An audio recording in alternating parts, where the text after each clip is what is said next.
every time you speak. Do you speak with impact? Well, that's what today's episode is all about. Welcome to Fordify Live with your host, Ford Saeks. Today's guest is Allison Shapira. She's a best-selling author. She's an expert in global communications, and she's my go-to mentor for what I use for leadership training. So she may say she's a communication expert, but really everything is communication, leadership, sales, team building, communication, change, culture. It's all communication. So that's what this episode's about. So please welcome to Fordify Live, Allison Shapira. Allison, thank you for being here. It is my pleasure, Ford. I love spending time with you. Well, one of the things, we've been in masterminds together and we've worked together for years. And, every time I'm talking to my team, you'll call me back up and you'll say, Ford, have you considered this? And then she gives me advice. So if you're an entrepreneur listening to this and a corporate executive, a franchise owner, franchise brand, you're in the right place. This is Fordify Live. We go live Wednesdays, 11 a.m. across multiple platforms. And then this also becomes the podcast of the Business Growth Show. So Allison, what are some of the challenges facing organizations today around communication? Because I think of you, my identity for you is not just communicate with impact. I know you run a couple different companies. You've got your speaking business at AllisonShapira.com, and then you've got globalpublicspeaking.com, which is your company where you go in and do on-site training for organizations. But what do you find are the problems facing organizations today in this fast-changing ever world with multiple generations, and now there's AI and all these other things? When it comes to communication, what are the challenges you see in your clients? One of the biggest challenges that clients are facing, regardless of the size of their company, is how to communicate confidently through uncertainty.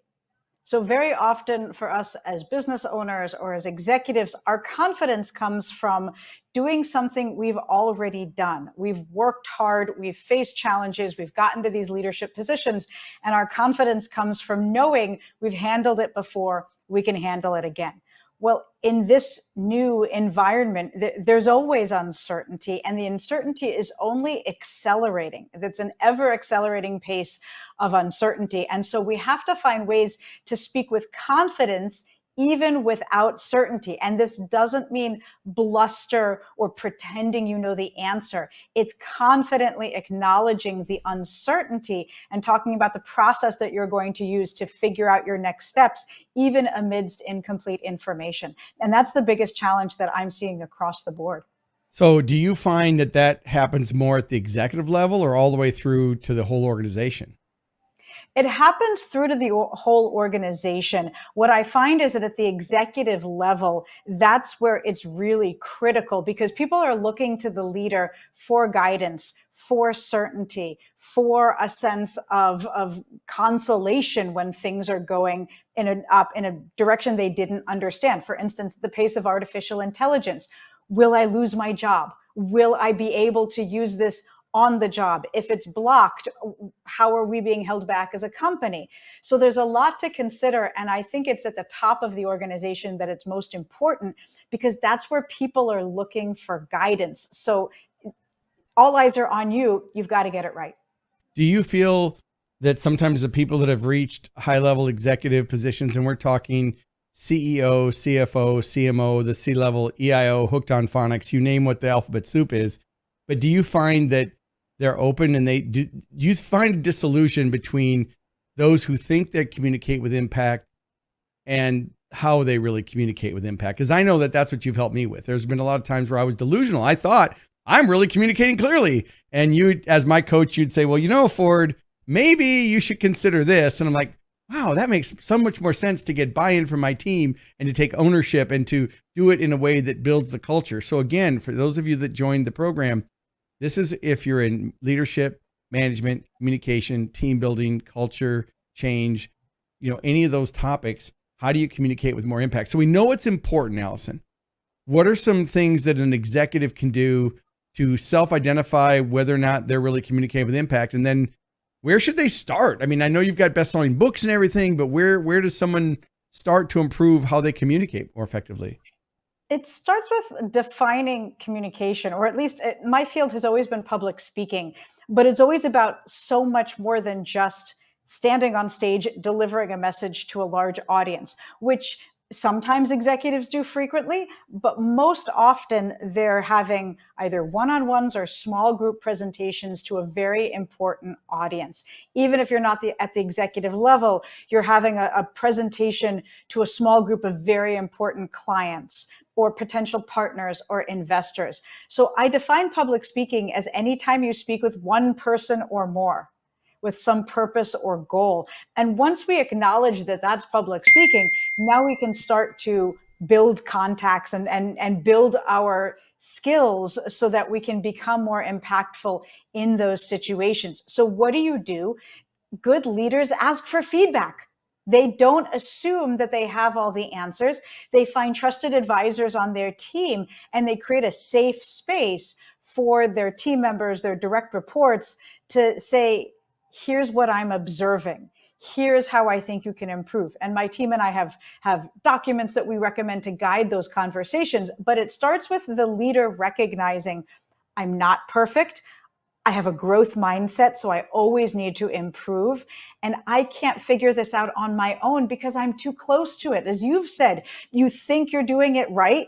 You haven't necessarily asked your team for feedback for how to do it better. So they're not going to proactively say, hey, when you asked me to do something by phone the other day, you could have said that in a nicer way. That's not the best way of asking for feedback. It can be very politically dangerous for any employee in any organization. So it's up to the leader to say, I would like to get feedback, and I have to invite my direct reports to give me that feedback and ask for it and help them understand that makes me a better leader and it makes us a better organization when they give me feedback.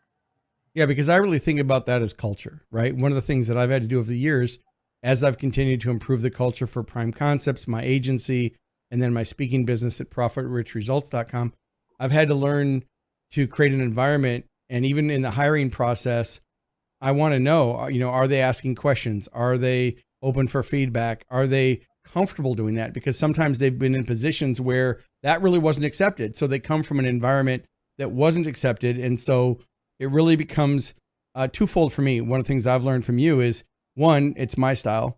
Two, it's what is acceptable for the organization, so that everybody in the team is also part of that narrative, where it's not just coming from me. It's if two people are talking and a third person hears the narrative, that they say, well, that's not how we do things here. Have you discussed this? So it's creating that culture, that open communication. So for those of you listening, that's the first place to start, is on a scale of 1 to 10, how open are you? How well do you feel like you're communicating? Again, I know that there's people with different roles. We have salespeople, we have owners, we have entrepreneurs, we have managers, and that communication is so important. And those are skills that aren't necessarily taught. I mean, people get out of college and yes, maybe they've taken a couple courses, but the art of communicating with impact. And to me, the definition of impact, well, I'll say it differently. So when I'm on stage talking about marketing and sales, there are people who are like, well, I'm not in marketing and I'm not in sales. And I try to share that my definition, the unofficial definition of marketing and sales, is just giving people enough of the right information that they can make a good decision. So it's not about hype or manipulation or some trick. It's, are you communicating effectively, giving them enough of the right information? But I would add a caveat to that, which is based on their personality style. Because the right information for someone like me, who can make decisions quickly, not necessarily the right ones, we'll talk about that later, but I'm more interested to make a decision and how do we get this done, because that's how I'm programmed. But I've got project managers and people on my team, they're programmed to how do I get it right? And so they're asking much different questions. So now that we know it's important, we know that this affects every department in the organization. Before we go into what to do to fix it, what are some of the warning signs or the side effects that you see in the organizations that aren't communicating with impact? Like, what are some of the things that you see? I know the obvious ones are higher turnover, but what other than turnover do you see? I see a lot of miscommunication within the organization. So when I'm working with a team or the direct reports of a leader, then very often the information the leader gives me will differ from the information their direct reports give me. So the leader believes that they're giving clear feedback and direction to their direct reports. And then the direct reports will say, yeah, we get no guidance. All we get is told when something goes wrong, or we're never asked how we like to receive information or what's important for us. Sometimes it's even an emotional process. If I work with a team and ask them, what's important to you? How do you like to receive information? And what kind of feedback have you received? Sometimes they'll say, I wish I got feedback in this organization. I wish someone would tell me what they expect of me. So there are a lot of assumptions that the leader makes that then trickle down to their direct reports and those direct reports. And so there's a lack of clarity and there's a frustration that seeps into the dynamic and, as you said, the culture of that organization. Yeah, I know for me, it's a classic because I'm an entrepreneur and I'm an innovator. And so I need integrators to, actually do some of the work. And a lot of times I delegate without details. And so my tweet of the month is delegate without details equals a disaster, right? Because I'll delegate and I'll say to the person, okay, do you understand? And because of the culture, if they don't feel comfortable, they'll say yes. Well, of course they don't know. And then they'll go and they'll work really hard, or maybe they'll produce a video and they'll come back to me and they'll show it to me and I rip it apart. It's like, oh no, this isn't right. And they leave demoralized because they're like, well, I thought that was the North Star. I thought that was what success looked like. I thought that's what the target was. So it's teaching the team that two-way communication of what does success look like? Are they asking the right questions? And I've talked about this in other episodes. Everybody has a mouse pad, and on it, this one looks pretty messy. So if you're listening to the podcast right now, it's just basically saying, how do we get clarity? What's our roadmap? What's our resources? And how do we facilitate? So I created the steps, but it still has to be part of the narrative because I don't want to give them instructions without them clarifying what success looks like, because I'm assuming that they understand what success looks like. And I'm saying, okay, I need X, Y, Z done. Well, they don't qualify. So it's a two-way communication. Then they have to take part of that responsibility too. So I have created an open culture, sometimes too open. But I want them to be able to clarify the details. And then it's the other thing I want you to address too. I'm doing this as my own. So those of you listening, I don't even care if there's any subscribers. I'm doing this as my own personal coaching session today. But what I would tell you is it frustrates me as a CEO when I'm in a meeting and I'll have a meeting about whatever the topic is. And then I'll ask for feedback and it's crickets. And I'm like, I just want someone to disagree or agree, but I don't want everybody just to say, okay, I want more feedback. So now that we know what the problems are, obviously you don't have to coach me on my stuff today, but for those listeners out there, they want to improve. What are some of the steps that they can do first, second, and third that are like basic foundational steps that everybody should do to evaluate and to elevate their communication? Are you asking about Sure. the feedback process? You can do whatever you want to give me. And for those of you listening, this is not scripted. I didn't send her a list of questions ahead of time. Those of you that watched my episodes, this is just me having a conversation with smart people. So take it anywhere you want to go. All right, let's start with feedback because you used that as a recent example. Right. And because I spoke at a leadership conference last week in Los Angeles, and I received the exact same question. How do I get feedback? I'm always asking people for feedback after I speak, and people say, oh, you did a great job. I don't benefit from that. And the guidance I provided was, first, you need to let people know you're going to ask for feedback before the event.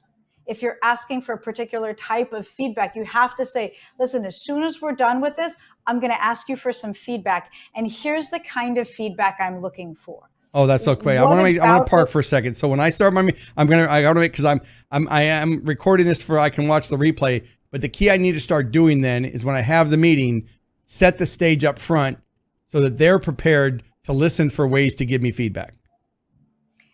Yes. And let them know what kind of feedback you would like. Is there anything, what about this? So not even we want open-ended questions. What about this gives you pause? What about this could go wrong? What about this might I be missing here? So you're specifically prompting them to play devil's advocate, to give you some pushback.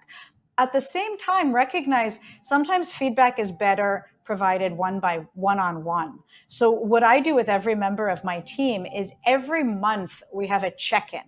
Okay, we're a small team. I have the time to do this, but actually it's hard to find the time, but it's important, so we make the time. And we have a check-in that's 30 minutes virtual, and it's an open agenda. What's working? What's not working? What can I do to better support you?